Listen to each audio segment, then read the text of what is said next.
les messages, je suis tout aussi béni que vous, hein, ne vous méprenez pas.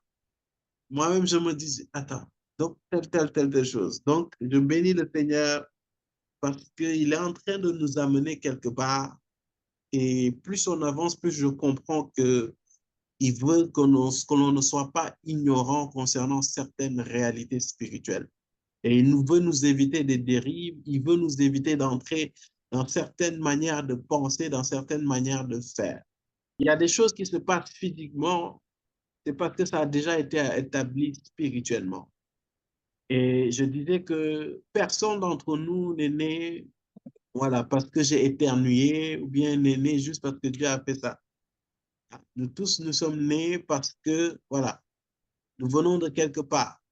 Nous avons un père, nous avons une mère, et ces choses ont été établies d'abord spirituellement.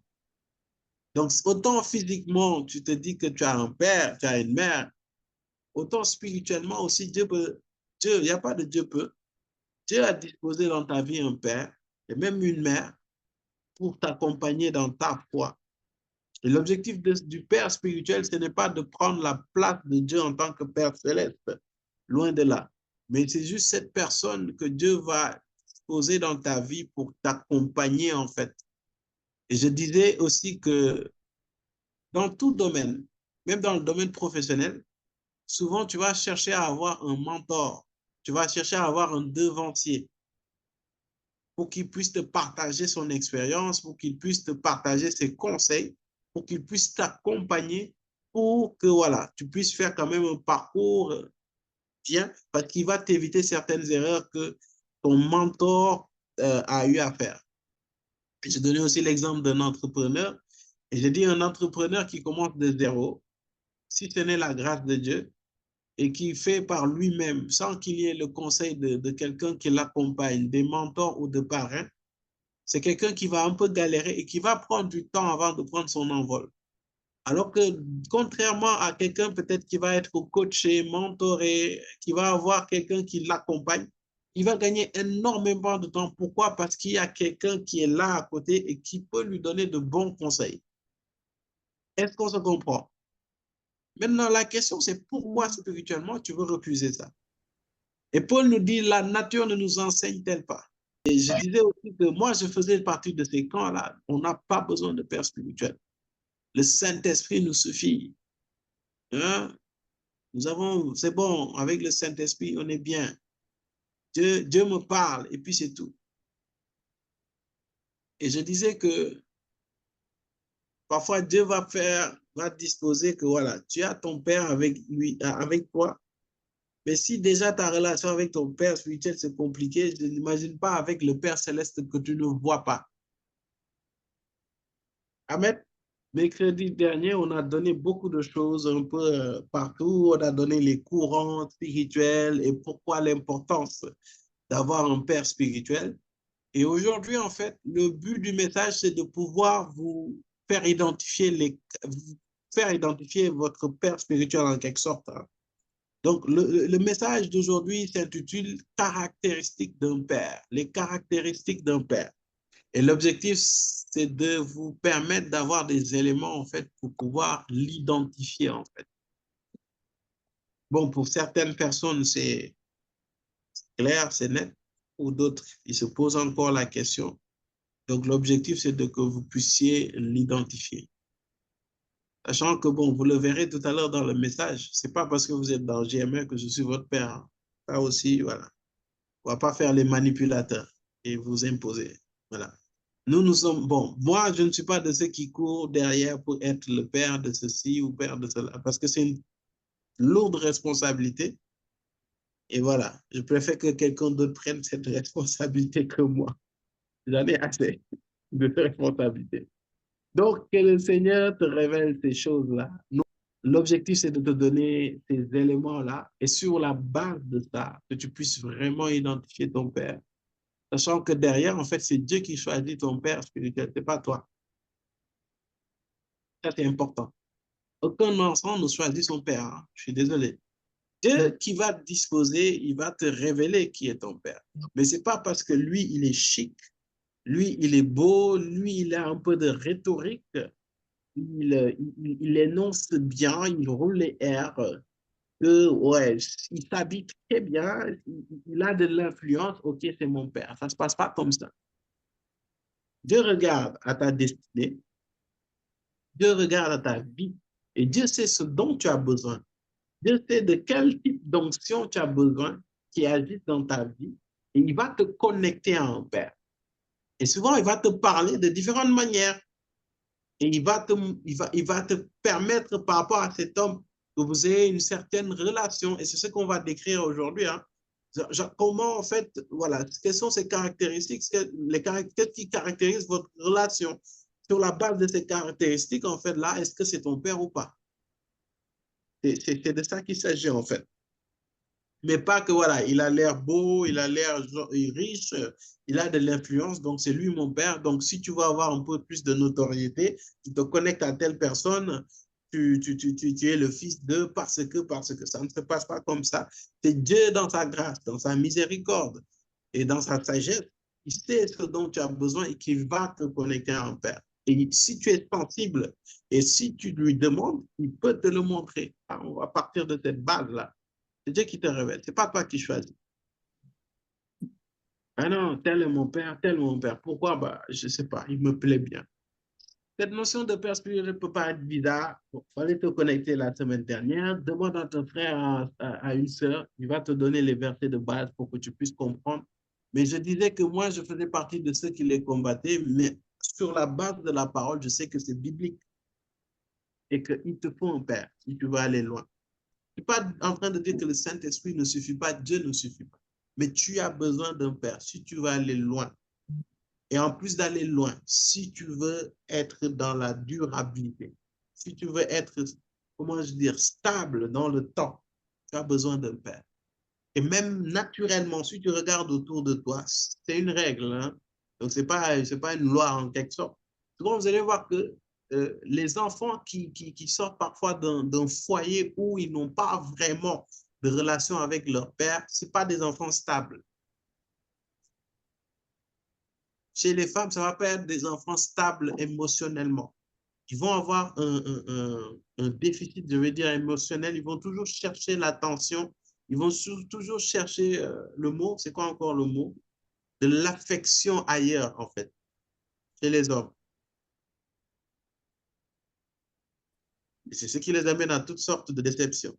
Par rapport aux hommes, en fait, ça va être quelqu'un qui va être très rebelle et qui n'est pas stable dans le sens où il n'a pas, en fait, d'éléments dans sa vie qui le permet de se responsabiliser parce qu'il n'a pas eu cette figure paternelle qui va représenter cette figure de responsabilité. Et c'est ce qui va faire qu'il va faire toutes sortes de bêtises ou bien aussi avoir cette attitude de rébellion parce qu'il n'a pas eu cette figure paternelle qui le recadre.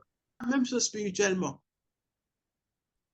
Moi, moi, j'ai pris le soin de m'asseoir et d'observer. Les personnes qui ont un père spirituel, des personnes qui ne l'ont pas. Je vois que c'est des gens dispersés. Non, mais c'est ça. Hein. C'est des gens dispersés. C'est des gens qui ne sont pas stables. C'est des gens qui ont du mal, en fait, comment dire, avoir une trajectoire. L'objectif, ce n'est pas d'avoir une trajectoire toute droite. Mais tu vas voir qu'ils vont décider d'aller à l'ouest. Demain, tu les retrouves à l'est. Alors qu'au départ, ils voulaient aller à l'ouest. Pourquoi? Parce qu'il n'y a pas cette personne-là qui va te guider, qui va être comme cette boussole-là, en fait. Parce que quand tu as quelqu'un qui est devant toi et qui te montre un peu le chemin, tu sais à peu près où tu vas. Même si le Seigneur ne te parle pas exactement de ta destinée, en regardant ton Père, tu peux avoir une idée de là où Dieu peut t'amener. Tu ne sais pas où aller. Aujourd'hui, tu vas aller à gauche, demain, tu vas aller à droite parce que tu n'as personne pour t'accompagner. Tu n'as personne pour te recadrer. Tu n'as personne pour te coacher, pour t'éduquer, pour te donner des clés. C'est aussi simple que ça. Et la plupart d'entre vous, vous témoignerez. Je ne dis pas à tout le monde, je sais de ce que je dis, la plupart d'entre vous témoignerez. Comment vous avez grandi aussi rapidement dès que vous avez accepté que tel est mon père, tel est mon père. Bam. Parce qu'il y a une certaine aussi assurance qui va avec vous. Vous dites, oh, au cas où je fais des bêtises, il y aura au moins quelqu'un qui va me gifler, qui va me remettre sur le droit chemin. Je blague, hein? Donc, famille, on bénit Dieu pour ce temps. Et on va donner le premier élément de comment les caractéristiques du Père. Et comme premier élément, j'ai eu à cœur de vous donner cet élément qui est, bon, c'est basique, hein, c'est le Père spirituel, en fait, comme étant celui qui engendre. Et on va aller ensemble lire 1 Corinthiens 4, du verset 15 à 16. En effet, même si vous aviez 10 000 maîtres en Christ, vous n'avez cependant pas plusieurs pères, puisque c'est moi qui vous ai donné la vie en Jésus-Christ par l'Évangile. Je vous en supplie donc, soyez mes imitateurs. Point. Là, c'est Paul qui parle. Bon, pour ceux qui me disent, non, c'est pas biblique. Là, c'est Paul qui parle, c'est pas Thierry. L'apôtre Paul rempli, méga giga de l'esprit. Moi, vous pouvez me contredire, mais Paul, quand même. Paul parle ici, il dit quoi? Est-ce qu'on peut relire encore le verset pour Gwendoline? En effet, même si vous aviez 10 000 maîtres en Christ, vous n'avez cependant pas plusieurs pères. Même si vous avez 10 000 mètres en Christ, vous n'avez pas Cependant plusieurs pères, cependant plusieurs pères. puisque c'est moi qui vous ai donné la vie en Jésus-Christ par l'Évangile. Waouh, c'est fort. Il a dit plus que c'est moi. C'est moi qui vous ai donné la vie en Christ par l'évangile. Donc cette caractéristique aussi, c'est ce Père. Après, je vais contrebalancer bien sûr le discours. Mais Paul parle du Père comme étant celui qui a engendré la personne à travers l'évangile. En d'autres termes, celui qui t'a parlé de Christ, qui t'a amené à Christ, qui t'a fait asseoir en Christ. Paul parle dans cette situation Père spirituel. Parce qu'il dit clairement, en effet, même si vous aviez 10 000 maîtres en Christ, vous n'avez cependant pas plusieurs pères, puisque c'est moi qui vous ai donné la vie en Jésus-Christ par l'évangile. Donc, il leur a donné la vie en Jésus-Christ par l'évangile en les amenant à Christ. Au fait qu'ils naissent de nouveau par le fait que Paul les a annoncé l'évangile. Est-ce que c'est clair? Paul parle ici et il dit, même si vous aviez 1000 mètres en Christ, vous n'avez cependant pas plusieurs pères, puisque c'est moi qui vous ai donné la vie en Jésus-Christ par l'évangile. Donc, il définit dans ce contexte, et j'insiste bien, dans ce contexte que Paul était le père des Corinthiens. Pourquoi? Parce qu'ils sont nés de lui à travers l'évangile qu'il leur a annoncé. Donc, grâce à Paul, ils sont venus à Christ, ils sont devenus chrétiens. Donc, Paul, en d'autres termes, les a engendrés. Je veux contrebalancer parce que là, vous savez, c'est un conseil que je donne. Ne prenez pas des versets juste comme ça, vous découpez et puis vous interprétez. Un verset n'a de sens que dans son contexte. Parce que vous allez voir qu'après, je peux donner des vérités qui peuvent contrer ce que Paul dit. Mais c'est toujours dans la parole de Dieu. Mais là, en fait, c'est parce que les Corinthiens commençaient à s'enorgueillir. Ils commençaient à s'enfler. Vous savez pourquoi? Parce que les Corinthiens, si vous voyez, Paul parle des dons et tout. En fait, les Corinthiens, c'était des gens qui manifestaient, l'église de Corinthe, hein, primitive, c'est de ça que je parle. Ils commençaient à manifester des dons spirituels, ils commençaient à manifester la puissance de Dieu à une telle dimension. Sauf qu'ils prenaient tellement de puissance, ils commençaient tellement à manifester des dons à un tel niveau que il commençait à s'enorgueillir et à commencer à rejeter un peu Paul, à mépriser Paul. Bon, on va dans 1 Corinthiens 4 à partir du verset 9. Là, c'est moi qui vais lire pour vous. Il dit, en effet, il me semble que Dieu a fait de nous, donc il parle de lui, hein, apôtres, les derniers des hommes, des condamnés à mort, en quelque sorte, puisque nous avons été un spectacle au monde, aux anges et aux hommes. Nous sommes fous à cause de Christ, mais vous, vous êtes sages en Christ. Je répète, nous sommes fous à cause de Christ, mais vous, vous êtes sages en Christ. Nous sommes, et nous sommes faibles, mais vous êtes forts. On continue. Vous êtes honorés et nous sommes méprisés. Jusqu'à cette heure, nous souffrons de la faim. de la soif, du dénouement. Nous sommes maltraités, errants. Nous fatiguons à travailler de nos propres mains. Injuriés, nous bénissons. Persécutés, nous supportons. Calomniés, nous répondons avec bonté. Nous sommes devenus comme les balayures du monde, le déchet de tout jusqu'à maintenant. Est-ce que je parle à quelqu'un? C'est Paul qui parle hein, aux Corinthiens. Vu qu'il semble, il est en train de leur rappeler que si vous êtes à ce niveau, si vous êtes à cette dimension, c'est parce que derrière nous, nous sommes sacrifiés. Et cette parole est toujours d'actualité. Je vois beaucoup de personnes qui veulent s'accaparer cette posture d'homme de Dieu, cette posture de serviteur de Dieu. Mais crois-moi, le fardeau de servir Dieu là, c'est attaché à tout ça. C'est être capable de se rabaisser, de se sacrifier pour que d'autres puissent être élevés. Tu vas voir que c'est accepter même que parce que tu te rabaisses, parce que tu te sacrifies, et les gens ignorent ces sacrifices, les gens même sont tentés de te cracher dessus et de te piétiner.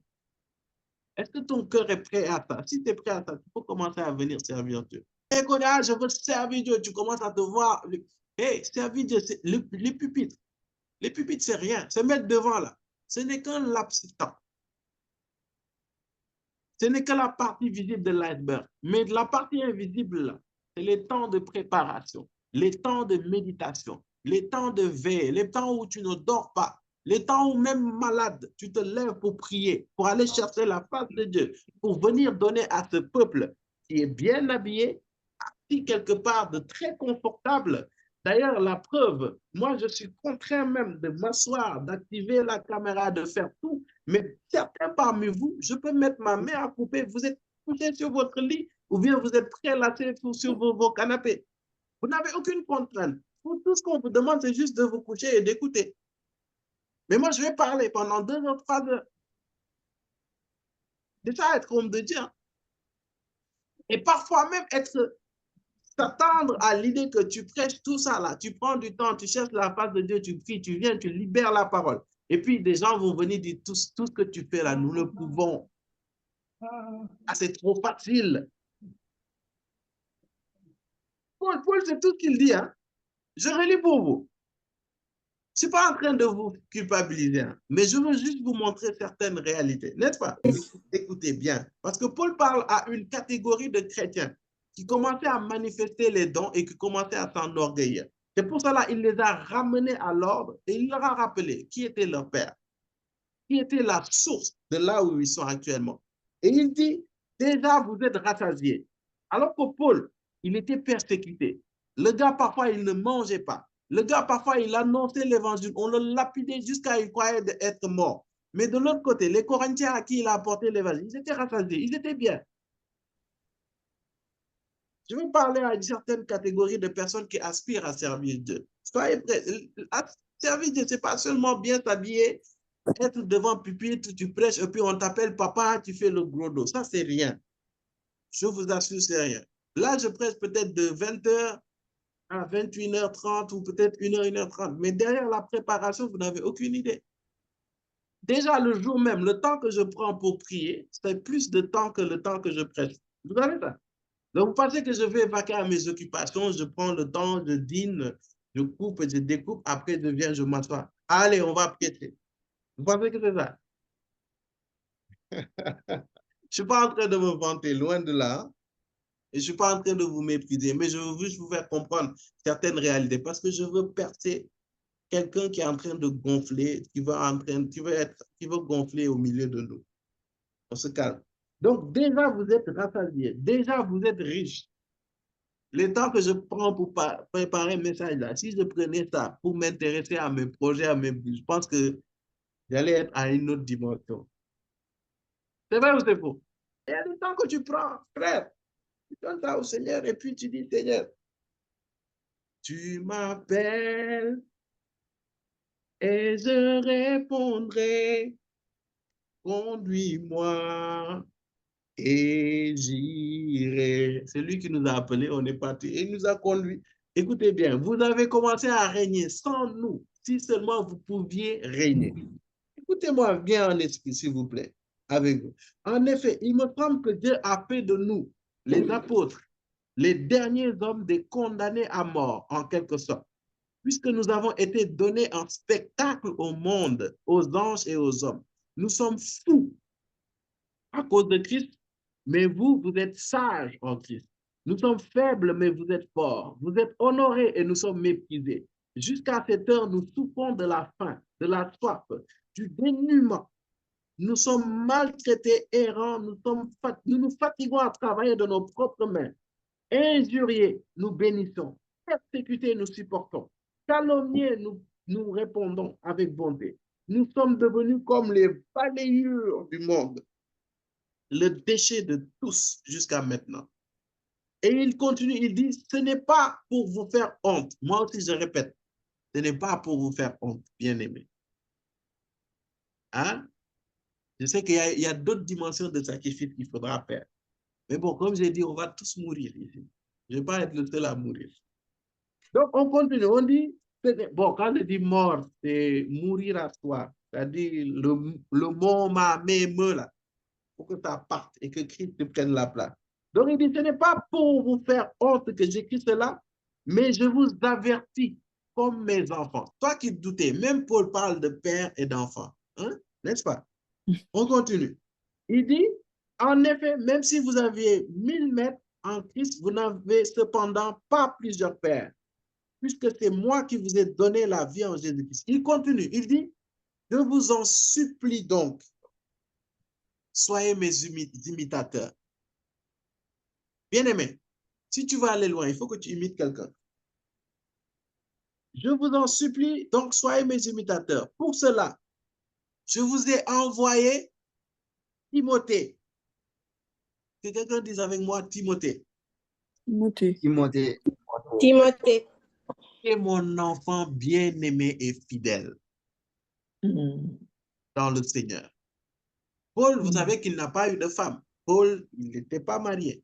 Mais il appelle Timothée son enfant. Pas que son enfant. Il l'appelle mon enfant bien-aimé et fidèle. S'il précise ça, peut-être qu'il y a des enfants qui ne sont pas bien-aimés et des enfants qui ne sont pas fidèles. Je ferme la parenthèse.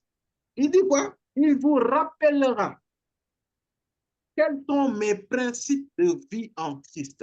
Donc, Timothée, pourquoi il est un enfant bien-aimé et fidèle? C'est parce qu'il connaît les principes de vie en Christ de Paul. Jusqu'à Paul, il ne s'inquiète pas, il l'envoie juste et Timothée va le rappeler ça. Il dit, tel que je les enseigne partout dans toutes les églises. Je continue. Il dit, quelques-uns se sont enflés. En d'autres termes, quelques-uns se sont enorgueillis. Pourquoi? Se sont enflés d'orgueil en pensant que je ne viendrai pas chez vous.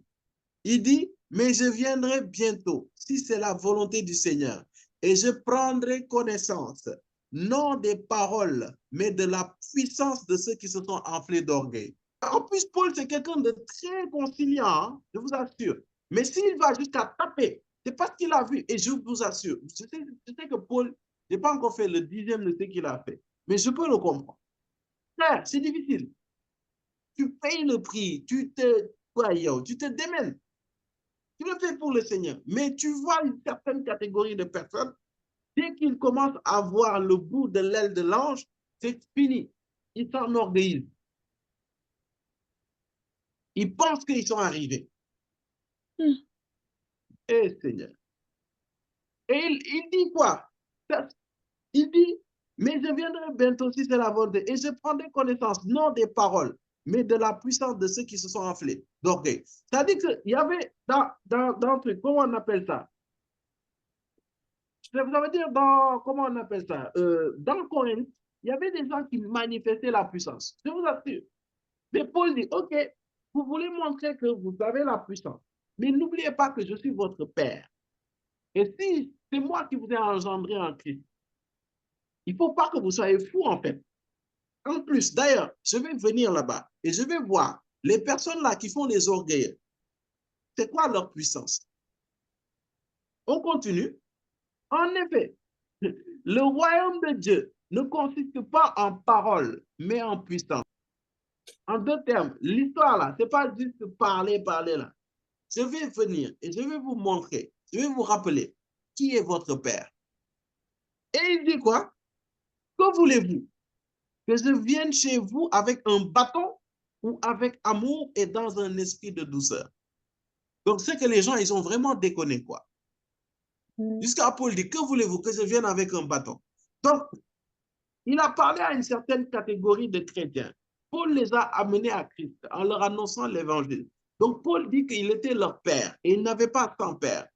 Et les gens là commençaient à manifester du fruit, manifester des dons. Ils ont commencé à mépriser Paul.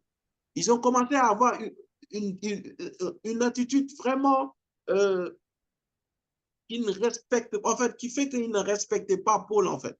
Et ils commençaient à s'allier, à s'attacher à d'autres personnes. Et Paul leur rappelle que, famille, il ne faut pas qu'on fasse des amalgames. Dans le sens où, ce n'est pas parce que je me rabaisse que vous devez m'écraser. Et souvent, c'est ce que les pères font. Les pères s'effacent. Les pères se mettent dans une certaine posture, parfois même de faiblesse, pour que vous puissiez monter. Mais lorsque la folie du diable te tient, tu veux mépriser ton père, tu veux écraser ton père et tu vas avoir certaines attitudes de comparaison. Et souvent, on parle d'enfants spirituels, on parle d'adultes spirituels. Mais moi, je crois qu'il y a des adolescents spirituels. Et les adolescents spirituels, ce sont ces rebelles-là. C'est-à-dire, c'est des personnes qui commencent à un peu connaître la vie, qui commencent à un peu connaître la vie spirituelle et qui commencent à se rebeller et qui commencent à croire qu'ils sont plus puissants, plus forts, plus solides, plus cela, plus ceci, plus cela, en fait, dans le monde. Moi, je crois qu'il y a des adolescents spirituels. C'est cette période, en fait, de ta vie spirituelle où tu crois que tu es arrivé, où tu crois que tu n'as besoin de personne, mais en même temps où tu crois que tout le monde est contre toi.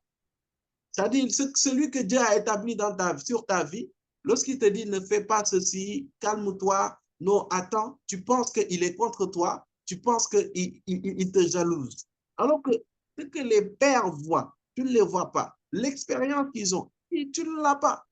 Est-ce que c'est clair pour cette dimension de père? C'est caractéristique de père comme étant celui qui t'engendre, celui qui t'a amené à Christ en t'annonçant l'évangile, en fait. Là, c'était dans le contexte où Paul voulait les rappeler à l'ordre. Est-ce que cela veut dire que toute personne qui t'a amené à Christ est ton père? Je ne crois pas. Ce n'est pas tout le monde qui t'a fait faire la prière du salut, Seigneur Jésus, je te donne ma vie, qui est forcément ton père. Pas forcément. Et j'ai tendance à donner comme l'exemple de quelqu'un, par exemple, peut-être que voilà, sa mère l'a eu peut-être hors mariage, et le père n'est pas quelqu'un de responsable, le père même a renié l'enfant, ou bien le père est parti, ta maman se remarie, l'enfant là va considérer qui comme père? Question. Ça va être le mari de ta mère qui va l'appeler, qui va appeler papa, n'est-ce pas? Voilà. Donc, c'était une petite parenthèse. La deuxième dimension pour reconnaître son père spirituel, en fait, c'est le père spirituel comme étant celui qui instruit. On va aller dans 1 Thessaloniciens 2, 11 à 12. Vous savez aussi que nous avons été pour chacun de vous ce qu'un père est pour ses enfants. Nous vous avons encouragé, réconforté et supplié de marcher d'une manière digne de Dieu qui vous appelle à son royaume et à sa gloire. Donc, Paul dit aux Thessaloniciens, vous aussi, que nous avons été pour chacun de vous ce qu'un père est pour ses enfants. Donc, il parle dans le cadre spirituel. Et il dit, nous vous avons encouragé, réconforté et supplié de marcher d'une manière digne de Dieu. Il vous appelle à son royaume et à sa gloire. La question que je vais poser, c'est qui t'encourage, qui te réconforte, qui te supplie de marcher d'une manière digne de Dieu, et qui t'appelle en fait, qui vous appelle à son royaume et à sa gloire. Donc, c'est parti, c'est Dieu qui le fait. Dans d'autres termes, c'est qui vous encourage, qui vous réconforte et qui vous supplie de marcher d'une manière digne de Dieu. C'est une question que tu dois pouvoir répondre. Par exemple, qui t'encourage, qui te réconforte et qui te supplie de marcher d'une manière digne de Dieu? Qui? Ça, c'est des caractéristiques que tu dois pouvoir aussi identifier envers ton Père spirituel. C'est celui-là qui va t'instruire, qui va te pousser en fait, qui va te booster, qui va t'encourager, tu vas t'amener en fait à conduire, à aller en fait dans la volonté de Dieu, à demeurer dans la parole de Dieu en fait. Donc c'est cet homme-là que Dieu a déposé, a mis dans ta vie en fait pour t'amener en fait à aller encore plus en profondeur dans la parole, à aller encore plus dans ta marche dans le Seigneur. Mais aussi, ça peut toucher tous les autres domaines, hein. Même dans le domaine professionnel. Ton père spirituel peut être celui-là aussi qui te donne cette conscience que tu es enfant, fils de Dieu et que tu peux faire des exploits. Un père, ce n'est pas celui qui écrase. Un père, c'est celui qui élève l'enfant, qui le fait grandir, qui lui fait montrer son potentiel, en fait. Que ce soit spirituellement ou dans les autres domaines. Il peut le faire. Donc, c'est qui te réconforte, qui t'encourage, qui te supplie. Et le mot supplier est très important. Qui te supplie de marcher d'une manière digne de Dieu. Il y en a, je les ai suppliés. Ça, je ne le cache pas. Et c'est qui répond à ces choses-là? Et on va au troisième point, c'est le Père spirituel comme étant celui que tu sers. Là, je vais donner quelques spécificités. Et on va aller dans Acte 16 pour donner un peu de contexte, le verset 1 à 3. Et c'est là où je contrebalance un peu avec ce que Paul avait dit, quoi. C'est pas que ça se contredit, hein, mais ça se complète. Ça amène, en fait, à voir ce que Paul a déclaré dans une autre perspective. C'est ça la parole de Dieu aussi. C'est pas que les choses se contredisent, mais ça se complète. C'est très important. Acte 16, verset 1 à 3. En fait, là, je vous montre en fait les conditions de rencontre de Timothée et Paul. Parce que rappelez-vous que dans 1 Corinthiens 4, Paul dit que Timothée, c'est son enfant fidèle et bien-aimé. N'est-ce pas? Et pourtant, il a dit plus haut aux Corinthiens que vous n'avez pas plusieurs pères, car je suis celui qui vous a engendré en Jésus-Christ par l'évangile. N'est-ce pas? Donc, c'est comme s'il donnait cette condition de père comme étant celui qui a annoncé l'évangile et qui les a menés à Christ. Et pourtant, Timothée, ce n'était pas vraiment le cas. Et on va le découvrir ensemble. Il se rendit ensuite à Derbe et à Lystre. Il y avait là un disciple appelé Timothée, fils d'une femme juive croyante et d'un père grec. Les frères de Lystre et d'Iconium rendaient un bon témoignage de lui. Paul voulut l'emmener avec lui. Il le prit et le circoncit à cause des Juifs qui étaient dans ces régions, car tous savaient que son père était grec. Amen. Donc, vous voyez que Paul, en fait, c'était un enfant qui est issu de l'union d'un Grec et d'une Israélite. Voilà. Et vous allez voir que Paul était venu à Christ avant même que Timothée était venu à Christ avant qu'il rencontre Paul. Et vous allez voir que vu que Timothée avait un bon témoignage, Paul a décidé de prendre Timothée pour qu'il l'accompagne, en fait, et qu'ils partent ensemble, en fait. Est-ce que vous voyez ce que je veux dire? Donc, ce n'est pas Paul qui a amené Timothée à Christ, en fait. Ce qui contrebalance par rapport à ce que je vous ai dit tout à l'heure, comme le Père spirituel comme étant celui qui t'a mené à Christ. Ce n'est pas forcément, ce n'est pas tout le temps le cas. Mais dans le cas de Timothée et Paul, vous allez voir que Paul a pris Timothée et il l'a enseigné, il l'a instruit. Et Timothée servait Paul, dans le sens où Timothée était celui qui accompagnait Paul, il était celui qui déchargeait Paul. Et la preuve, c'est que dans la lettre de Corinthiens, la première lettre de Corinthiens, vous allez voir que quand Paul ne pouvait pas se déplacer, il envoyait Timothée. Oui.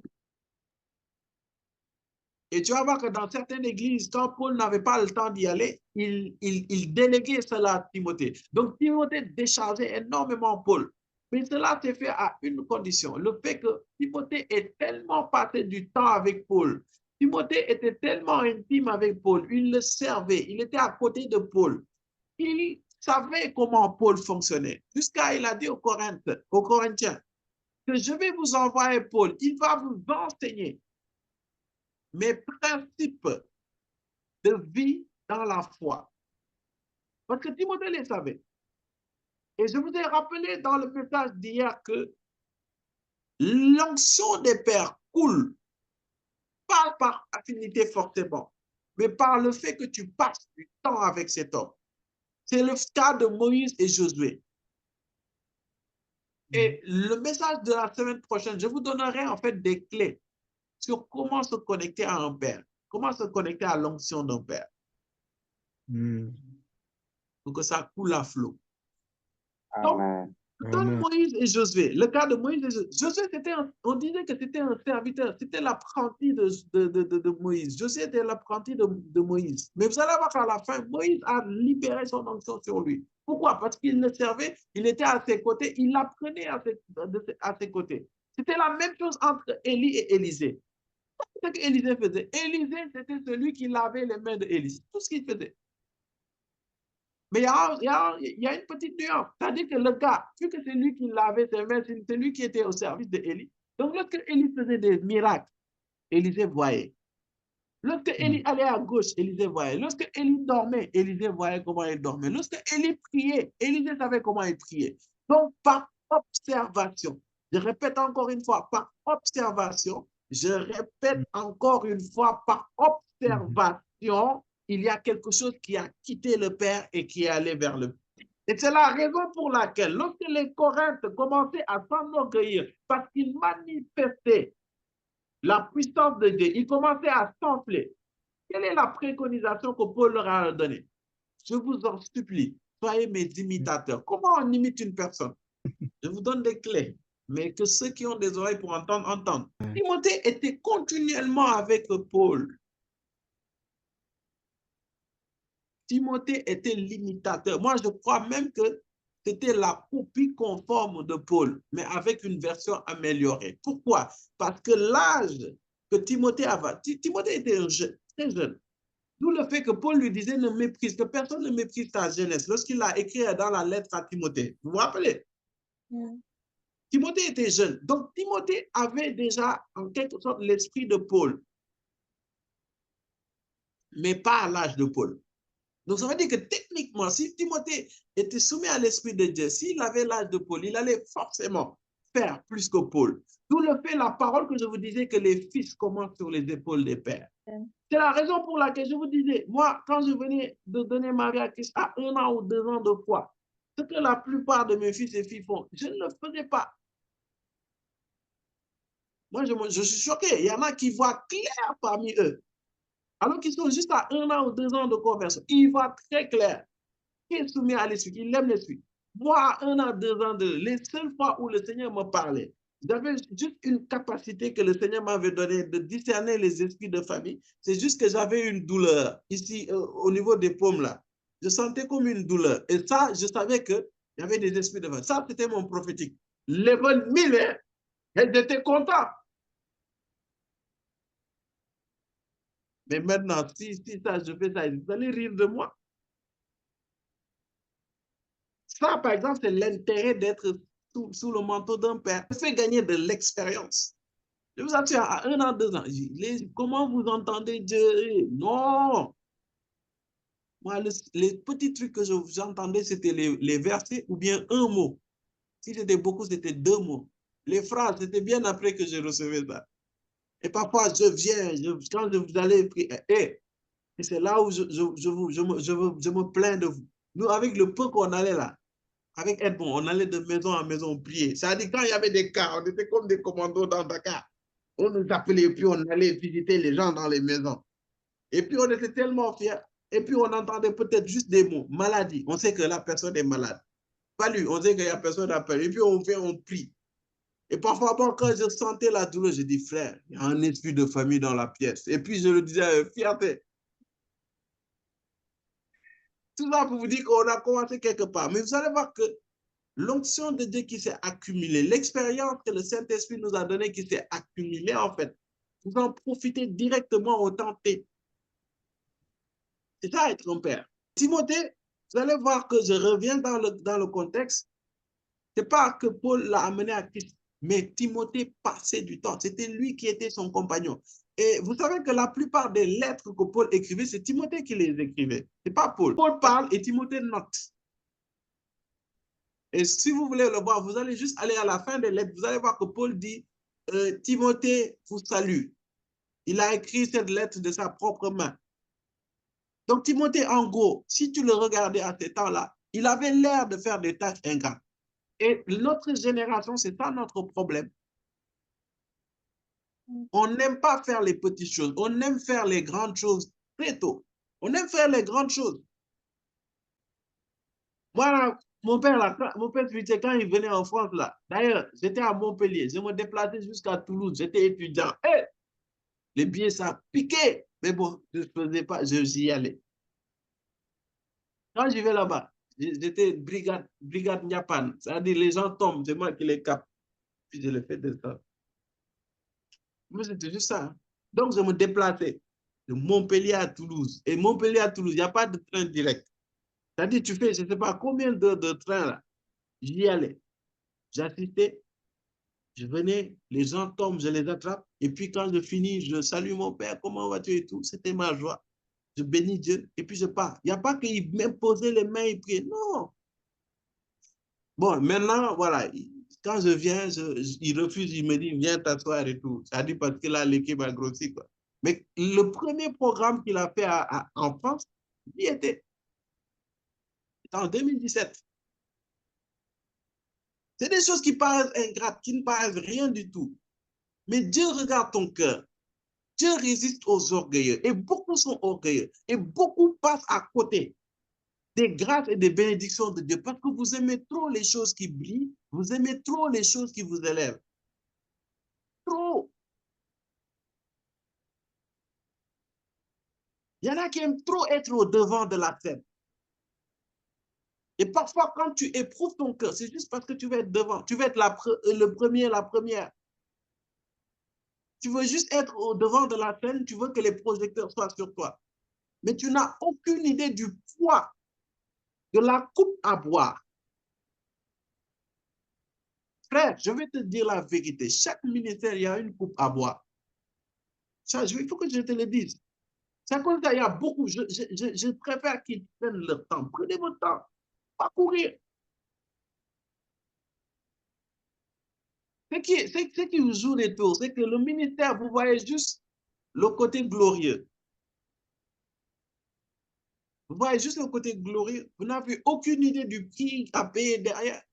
Le ministère que vous voyez, vous voulez trop être devant, faire les stars et tout. Il y a un prix à payer. Il y a des sacrifices à faire. Tu vas te sacrifier. Il faut qu'on commence à avoir ce discours-là, que les gens comprennent. C'est aussi se sacrifier de ta personne, mais aussi de ce que tu as. Il y a des choses qu'on ne dit pas, mon épouse et moi. Mais parfois, quand tu parles des livres des enfants, les gens pensent que tu veux manger l'argent. C'est qu'ils n'ont rien compris. Parfois, Dieu te fait exprès de te connecter à ton Père. Et en te connectant à ton Père, il va te faire faire des choses qui paraissent insensées. Mais Dieu veut tester ton cœur. Et beaucoup de personnes ratent l'onction de leur Père, ratent une nouvelle dimension parce qu'ils sont orgueilleux et qu'ils ne veulent pas commencer par de petites choses. Et beaucoup ratent aussi des choses parce qu'ils sont impatients. Et ça te pousse à te connecter à n'importe qui. C'est-à-dire, tu vois, l'autre, il est bien sapé et tout, il a grosse voiture. Ah non, c'est lui mon père. Et puis, tu vas mépriser l'autre. Tu n'as aucune idée. Je vous ai dit, Dieu connaît votre destinée. Et Dieu, en connaissant votre destinée, il va faire de telle sorte qu'il va vous connecter à certaines personnes. Que le fait de te précipiter, que le fait de t'enorgueillir ne t'amène jamais à mettre les charrues avant les bœufs. Yes. Par rapport à là où tu vas, ce n'est pas n'importe quelle onction qui va parler sur ta vie et parler sur les obstacles qui vont se dresser devant toi. Et je vous assure, ça je ne fais pas. C'est vrai que peut-être, quand vous allez entendre ce message, vous allez dire que je suis prétentieux. C'est votre problème. Moi, je parle selon l'Esprit de Dieu. C'est votre problème. Mais il y a beaucoup d'entre vous, vous l'expérimentez. Juste parce que le Seigneur vous a connecté à GMR. Vous avez vu comment votre vie a été transformée. C'est ni par ma force, ni par ma puissance, mais c'est par l'Esprit. L'onction qui parle sur le ministère. Et c'est pour cela que je défie quiconque ici. Je défie quiconque ici. Comme qu'il y a des gens qui veulent s'enfler. Moi, je te défie, je vous assure. Et je ne parle pas avec orgueil. Hein. Je ne parle pas avec orgueil ou colère ou quoi que ce soit. Et c'est une parole que j'avais entendue. Ça m'a me choquer, mais c'est vrai. J'ai entendu un homme de Dieu dire que c'est que tu es connecté à la maison. Tu es connecté à la grâce de la maison. Et ça fait qu'il y a des grâces qui se manifestent dans ta vie. Mais le jour que tu vas décider de quitter cette maison, tu vas voir si tes grâces vont se suivre. Il te faudra toi-même travailler. Il te faudra toi-même chercher Dieu pour pouvoir recommuniquer ces grâces. Ce n'est pas parce qu'on est simple et tout que vous allez mépriser la grâce de cette maison. Il y a des choses qui se manifestent dans ta vie. Toi, tu sais que ça, là, ce n'est pas lié à ta vie de prière. La preuve, compare ta vie d'avant et ta vie de maintenant. Je ne suis pas en train de prendre la place de Christ, mais Christ se manifeste à travers les hommes et Christ se manifeste par des onctions qui fait couler. Je ne suis pas en train de manipuler. Que Dieu me préserve de manipuler parce que la manipulation, c'est du diable. Mais tu vas voir que c'est pour faire comprendre à certaines personnes qu'il ne faut pas être un électron libre. C'est très dangereux. Dehors, c'est la jungle. Des vies sont transformées de manière terrible, négativement. Des gens sont oppressés. Pourquoi? Parce qu'ils ne font pas partie d'une maison, d'un refuge, justement. Je ne prétends guère que Jésus n'est que dans ce ministère. Mais quelque chose est sûr, il y a une grâce que Jésus a déposée dans ce ministère. Une chose simple, teste, si tu veux tester. Voilà, viens, quitte le ministère, je te dis que Dieu te garde, tu pars. Mais tu vas voir que tu ne vas pas partir avec certaines choses. Il y a des choses qui vont rester dans la maison. Si tu es sensible, si tu t'assois, tu médites la parole de Dieu, si tu médites ta vie là, tu vas voir. Si tu médites là, tu vas voir quelles sont ces grâces dans cette maison. Quelles sont les caractéristiques qui se manifestent dans cette maison. Il y a un esprit de prière là qui fait que dès que tu t'assois, les choses coulent là. Toi, tu vas voir. Ça, je peux citer ça. Toi-même, comment tu priais avant, là, et quand tu pries comme ça, là, tu viens, tu dis, dès que tu t'assois, et puis les choses coulent, les phrases coulent, les paroles prophétiques coulent. C'est parce que nous, derrière, on s'est connecté à une grâce. Moi, je vous assure, moi, le plus important, c'est que, voilà, que tu sois en Christ. Ça, c'est essentiel. Mais je veux juste t'éviter, parce que là, ce sont un peu le bâton de Paul pour t'éviter de t'enfler et de t'exposer à des dangers. C'est ça que je veux t'éviter aujourd'hui. C'est à cause de ça que je parle d'une certaine manière assez dure. Parce que je veux te préserver de ça.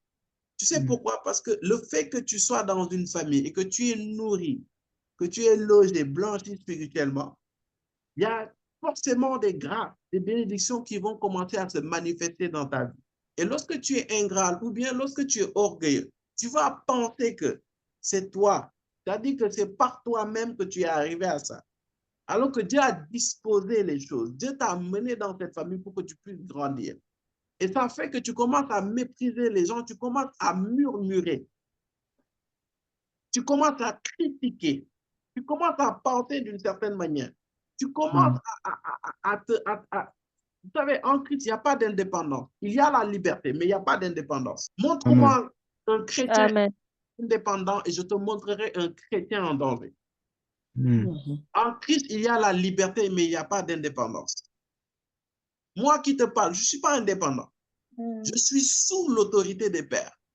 Ils me disent d'aller à gauche, je vais à gauche. D'aller à droite, je vais à droite. Parce que je sais que le jour où je fais le fou et que je sors sur les autorités, tout ce qui m'arrivera, c'est moi. Moi, je prête ce que je vis. Hein. Je les connais à mes dépens. Je vous assure, famille, moi, quand je disais non, les histoires de père, c'est du n'importe quoi, j'ai souffert, j'ai galéré. J'ai galéré, je sais de quoi je dis. Et j'ai vu des hommes qui continuent d'avoir cette mentalité. Ils galèrent. C'est un principe qui est là et que tu ne peux pas refuter. Et l'ennemi va te pousser à combattre ça. Et lorsque l'ennemi veut te faire remarque, hein, j'attire ton attention. Est-ce que je peux attirer ton attention sur quelque chose? Je vais dévoiler quelques tactiques de l'ennemi. C'est-à-dire que, bizarrement, pour beaucoup de gens ici, qui vont refuter le fait d'avoir un père spirituel. Moi, c'est pas forcément moi, hein, ça peut être quelqu'un d'autre. Ça, c'est entre Dieu et toi. Franchement, voilà. Moi, je m'en... Voilà. Donc, tu vas voir que souvent le diable, lorsqu'il va vouloir te détourner ou te déconnecter de ton père spirituel, il va souvent te donner des causes charnelles. Remarque bien. Non, il est trop jeune. Non, il n'est pas assez éloquent. Non, il est ceci. Mais si souvent, il va t'attirer sur des choses physiques, charnelles.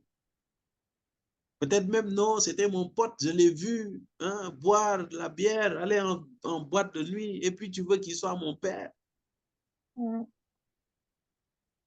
Il va attirer ton attention sur des choses charnelles. Remarque bien. Remarque bien. Et l'autre chose, c'est qu'il va t'amener à regarder à toi et à t'exalter. En d'autres termes, quand je dis exalter, c'est te surestimer. Et Paul dit de ne pas avoir une trop haute opinion de soi.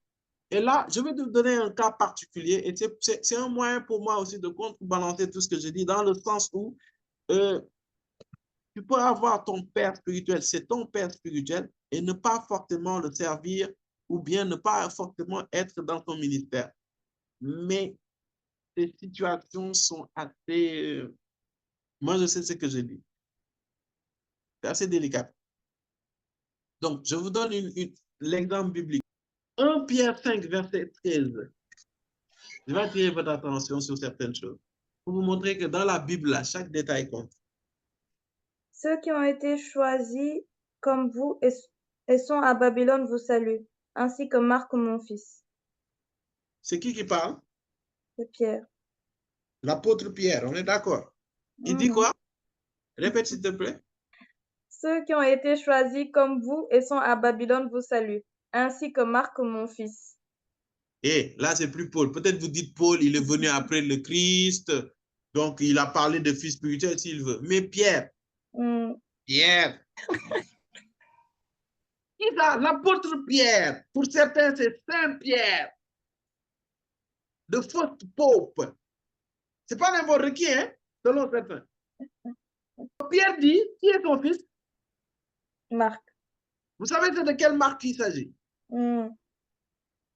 C'est Marc qui a écrit l'évangile selon Saint Marc. Vous saviez ça? Marc, celui qui a écrit l'évangile selon Saint Marc, en fait, c'était le fils spirituel de Pierre.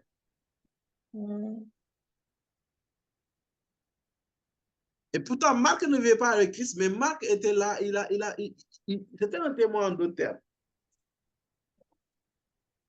Et Marc a noté tout ce que le Christ est. Donc, l'évangile selon Saint Marc, là, Marc, c'était le fils spirituel de Pierre. Et son fils, c'est-à-dire, il l'a engendré. Mais vous allez voir que Marc a une certaine particularité. Dans Acte 15, du verset 36 à 41. Quelques jours plus tard, Paul dit à Barnabas, « Retournons visiter nos frères et sœurs dans toutes les villes où nous avons annoncé la parole du Seigneur pour voir comment ils vont. » Barnabas voulait amener aussi Jean, surnommé Marc. Mais Paul Attends. On dit quoi? Barnabas voulait amener qui? Jean. Surnommé? Marc. Il s'agissait du même Marc. Maintenant, qu'est-ce que le fils de Pierre fait avec Barnabas? On continue. Allons-y. Mais Paul estimait qu'il ne fallait pas prendre avec eux celui qui les avait quittés depuis la Pamphylie. Je ne le connais pas, mais il avait l'air de quelqu'un de très compliqué. Mais on continue. Mais ça se voit que c'était un homme de principe, en fait. Et ne les avait pas accompagnés dans leurs tâches. Hein? Paul estimait qu'il ne fallait pas prendre avec eux celui qui les avait quittés depuis la Pamphylie et ne les avait pas accompagnés dans leurs tâches. En d'autres termes, Marc, vu qu'il n'avait pas accompagné Paul et Barnabas de tout exactement. Non, Paul, il est très protocolaire. Ça se voit, en fait. Même quand il parle, et c'est à cause de ça, vous allez voir comment il prêche, en fait. Paul c'est quelqu'un de très structuré, en fait. quelqu'un de très structuré, mais aussi c'est quelqu'un de principe. Et là où j'ai su qu'il était, c'est quelqu'un de principe, c'est lorsqu'il est allé rentrer dedans à Pierre. Pierre, qui était l'autorité, en fait, de l'Église en ces temps-là, il a eu un comportement et Paul est allé lui parler d'eux. Il a dit, ce que tu fais n'est pas bon. Pourquoi lorsque tu vas chez les Juifs, tu fais comme si, voilà, tu es un Juif, que tu ne traînais pas avec les non-Juifs, et quand tu sais les non-Juifs, tu vois. Bon, c'était une petite parenthèse. Mais vous allez voir, continue, jusqu'au verset 41. Ce désaccord fut assez vif pour qu'ils se séparent l'un de l'autre. Barnabas prit Marc avec lui et embarqua pour l'île de Chypre. Paul choisit Silas et partit, confié par les frères à la grâce du Seigneur. Voilà. Il traversa la Syrie et la Cilicie en fortifiant les églises. Voilà, c'est ça. Donc, je ferme ma Bible pour ne pas vous donner d'autres passages. Sinon, je risque de m'étaler. Donc, vous allez voir que Marc, c'est le fils spirituel de Pierre. On est d'accord? C'est écrit, hein? Mais vous allez voir que Marc, il a servi en fait Barnabas et il a servi Paul.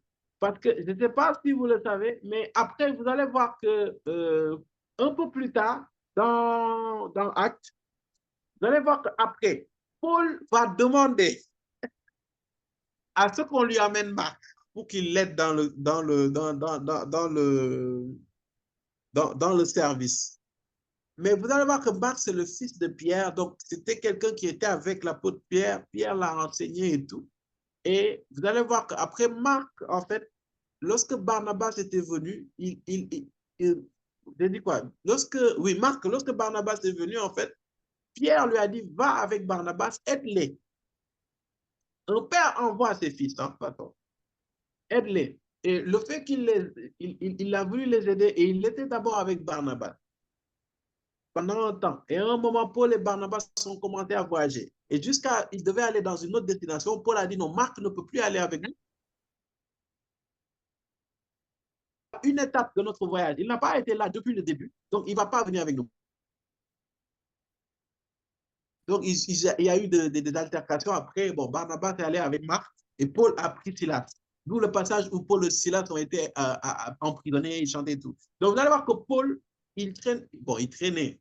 Il s'était accompagné dans tout son trajet-là de Silas, de Timothée et de Luc. Il y avait d'autres, hein, mais principalement, ce sont ces trois personnes-là. Et vous allez voir que ces trois personnes, après, ont eu beaucoup d'impact. Mais Marc, par exemple, c'était le fils de Pierre. Mais Marc, à un moment, il a servi d'autres personnes. Et ces personnes, c'était comme des pères. Mais son père spirituel, le père spirituel de Marc, c'était Pierre. Donc, tout ça pour te dire que tu peux, par exemple, être le fils spirituel de quelqu'un, mais ne pas forcément, voilà, servir au pied de cet homme-là, et servir à un autre homme, en fait. C'est possible. Mais c'est des cas, c'est assez délicat comme posture parfois. C'est pas facile, hein? C'est pas très facile comme posture. Est-ce que vous me comprenez? Maintenant, peut-être les gens vont dire, est-ce que je peux avoir plusieurs pères? Bon, il y a des personnes qui ont ces figures de pères. C'est comme dans la famille, hein? Tu vas voir que, par exemple, tes oncles du côté paternel, ils vont être comme tes pères. N'est-ce pas? Parce que quand on parle de père, on parle de source. Et bon, il y a une certaine catégorie de chrétiens quand même qui ont discerné. Moi, bon, je n'ai pas encore cette révélation, mais qui ont discerné, par exemple, le père spirituel du père dans le ministère. Il y en a qui discernent ça. C'est-à-dire le père spirituel et le père dans le ministère. Et le père dans le ministère, c'est ce père-là vraiment qui t'a engendré dans le ministère, qui t'a réconforté, qui t'a appris tout dans le ministère, qui t'a vraiment mis à tes côtés pour servir avec lui et tout. Et le père spirituel, ça va être celui qui, même moi, je trouve que c'est un peu compliqué. C'est pas encore, moi, personnellement, je ne pas dans cette révélation. Le ministère, c'est vraiment le ministère dans le service. C'est-à-dire, ton père spirituel, ça va être celui qui peut-être qui t'a amené à Christ, qui t'a accompagné jusqu'à un certain niveau. Et tu es allé dans le ministère d'un homme, tu as appris de son ministère, tu as grandi, tu as appris comment on rend ministère. Mais ce n'est pas auprès de ton père. Est-ce qu'on voit la similarité? Voilà, ok. Franchement, pour le moment, franchement, n'entrons pas dans ça. On n'en est pas là. Mais voilà, les caractéristiques, c'est celui qui t'a engendré. Mais je vous ai dit que ça peut ne pas forcément être celui qui t'a engendré. Il y a celui que je vous ai dit qui t'encourage, qui te réconforte, qui te supplie, hein, de marcher selon la parole et tout ce qui va avec. Il y a aussi celui que tu sers. Vraiment, c'est des caractéristiques très simples que vous pouvez voir basées sur la parole de Dieu. Et je reviens sur ça Amen. dans le fait que le Père spirituel, c'est celui que Dieu met sur ton chemin. Dieu te connecte à lui. Donc, à toi de prier, indépendamment de ton cœur, de tes aspirations, de ton orgueil ou quoi que ce soit, de tes ambitions, whatever, et de chercher la voie de Dieu par rapport à ça. Mais je sais que pour la plupart d'entre vous, vraiment, Dieu vous a facilité la tâche, que votre Père, c'est lui qui vous a amené à Christ. C'est celui qui vous encourage, qui vous réconforte, qui vous supplie de trucs. Et c'est celui que vous servez aussi, c'est celui qui a la plupart, quoi. Dieu vous a vraiment évité tous ces calculs, quoi. Vous, c'est vraiment un pack office bien complet. Il vous a donné. Donc, il y en a, ils n'ont pas cet effort-là à faire, quoi. Il y en a qui me posaient beaucoup de questions. Oui, c'est quoi le père spirituel et tout. Je pense qu'il y en a, ils sentaient ce besoin. Parce que le Saint-Esprit, parfois, veut te faire comprendre ça. L'autre, il veut te faire amener à une autre dimension, en fait. L'autre, il veut t'amener à cette autre étape. Moi, j'en étais arrivé là. L'histoire de père spirituel, c'est vrai que c'est quelque chose de refuté. Mais j'ai commencé à m'y intéresser, à chercher dans la parole, à faire des recherches. Et après, la conviction est venue. Et après ça, vraiment, Dieu m'a révélé. Et il me l'avait révélé bien avant. Mais vu que je refutais, mais il me l'a montré par des rêves, par des convictions, par voilà, plein de choses. Et ça a fait qu'en fait, ça a déclenché quelque chose. Et depuis lors, je rends grâce au Seigneur, quoi. Donc, voici ces quelques caractéristiques que je vous partage pour les identifier. Et en plus de ça, moi, je pense qu'il y a aussi le fait que tu perçois cela, en fait. Souvent, il y a aussi quelque chose qui t'attire, en fait, vers ton Père. Je ne sais pas si vous comprenez ce que je dis. Il y a des choses, en fait, il n'y a pas besoin qu'on te l'explique, tu le sais. Voilà ce que je veux dire. On ne t'explique pas, personne ne t'a rien dit, mais tu le sais. You can feel it. Et parfois, cela est dû, en fait, comment je peux dire ça, à l'affinité en fait de l'onction de ton père. Il y a une certaine affinité qui va te faire et tu vas voir que vous allez facilement vous connecter en fait, sans forcer. Tu es convaincu celui, mais il faut toujours éprouver, mais voilà, je te le fais savoir quoi, tu le sais, c'est tout. Allez, on va prier, je vais déclarer quelques paroles et puis je vous laisse la parole. Merci Seigneur, nous te rendons grâce et nous te bénissons pour ce temps que tu as permis que nous puissions avoir. Merci Seigneur pour ces réponses, pour ces éclaircissements que tu nous donnes par rapport au Père spirituel. Seigneur, parle au cœur, révèle, alors que nous sommes en train de crier à plusieurs qui est leur Père spirituel. Et révèle-leur cela, Seigneur, parce qu'ils ont besoin de savoir cela. Parce que pour que tu ailles dans telle ou telle direction, tu as besoin d'un Père. Tu as besoin de t'identifier à lui. Tu as besoin de l'imiter. Tu as besoin de le suivre. Tu as besoin de le comprendre. Tu as besoin d'être sous son onction, sous son autorité, Père. Parce que, Père, tu es établi sur la vie des hommes, des pères, pour les instruire, pour les encourager, pour les guider, pour les orienter, pour les fortifier, pour les supplier de marcher selon toi. Seigneur, tout comme l'arbre qui vient de naître a besoin de tuteurs, spirituellement aussi, lorsque nous naissons de nouveau, nous avons besoin d'un père, nous avons besoin d'une mère qui nous accompagne afin de ne pas entrer dans des tentations, afin de ne pas entrer dans des dérives plutôt, afin de ne pas entrer dans des dérives, dans des choses que tu n'as pas recommandées. Lorsque tu es un père, Seigneur, tu préserves cet homme de certaines situations, Père. C'est pour cela que tous les cœurs qui étaient fermés à ce principe, tous ces cœurs qui étaient fermés, Seigneur, à ces choses, leurs cœurs sont ouverts maintenant au nom de Jésus. Et que les personnes aussi qui ont déjà identifié leur Père spirituel, Père, je prie et déclare dans le nom de Jésus qu'ils soient touchés et frappés d'humilité, Père, afin qu'ils puissent être connectés à leur Père, qu'ils puissent honorer leur Père, comme tu le dis dans la parole, qu'ils puissent honorer leur mère spirituelle, comme tu l'as dit dans la parole, afin d'avoir une longue vie, afin d'avoir une longue vie. Merci, Seigneur, du cœur que tu disposes, Seigneur. Merci, Seigneur, de susciter, Seigneur, des fils et des filles bien-aimés, des fils et des filles fidèles, des fils et des filles qui sont des versions améliorées de leur Père, des versions améliorées de leur Père, des versions améliorées de leur Père.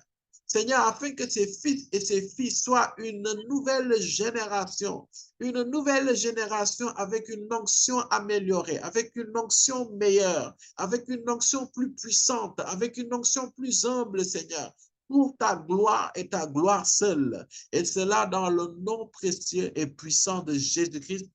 Amen. Cette phrase qui monte dans mon cœur et que je vais dire, c'est que, en fait, ce principe de père et de fils spirituel, de père et de fils spirituel, de mère et de fils-fille spirituel, c'est un système. C'est un système que Dieu a disposé sur la terre pour permettre à son onction de perdurer, mais pour permettre à son onction aussi de s'améliorer. L'onction qui d'un père à un fils, normalement, doit s'améliorer. Et Dieu fait ça. Et vous allez voir que c'est un moyen que Dieu utilise aussi pour pouvoir permettre aux onctions de s'adapter. Je ne sais pas si je peux le dire comme ça, de s'adapter pour combattre aux défis du siècle présent. Il y a des défis auxquels on faisait face au temps de l'Église primitive. Mais il y a d'autres défis qui se rajoutent selon la manière de vivre ou bien la culture qui change en fait. Et j'aime bien ce qu'un homme de Dieu a dit, c'est qu'il dit qu'un manteau ne revient pas au Seigneur. Un manteau reste sur la terre et il cherche sur qui se pose. Les manteaux ne reviennent pas au Seigneur. C'est pour cela que le manteau d'Élie est tombé sur Élisée. Mais Élisée, malheureusement, n'a pas pu donner ça à son disciple. Et vous allez voir que c'est ce même manteau d'Élisée là et d'Élie là qui est tombé sur Jean-Baptiste. Et c'était la prophétie qui disait que Élie allait revenir. Et c'était Jean-Baptiste en fait. C'est pour cela que comment Élie s'habillait et comment Jean-Baptiste s'habillait, c'était de la même manière. Donc vous allez voir que Dieu en fait va pousser l'onction à se perfectionner. Et chaque homme en fait, lorsque l'onction tombe sur lui, va y apporter sa part avec son interaction, sa communion avec le Saint-Esprit. Et va amener des améliorations, et il va l'amener à une autre génération et ainsi de suite. S'il n'y a pas d'onction, en fait, il n'y a pas d'héritage, il n'y a pas de continuité. Et c'est ce qui fait en fait que depuis les apôtres jusqu'à maintenant, Christ est révélé, Christ est proclamé, Christ est déclaré, Christ est annoncé. L'onction des apôtres qui a été libérée par le Seigneur Jésus, cette onction parle jusqu'à maintenant avec ses spécificités. C'est tout ce que je voulais rajouter. Soyez bénis, soyez bénis.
Ah, je sais de quoi je parle.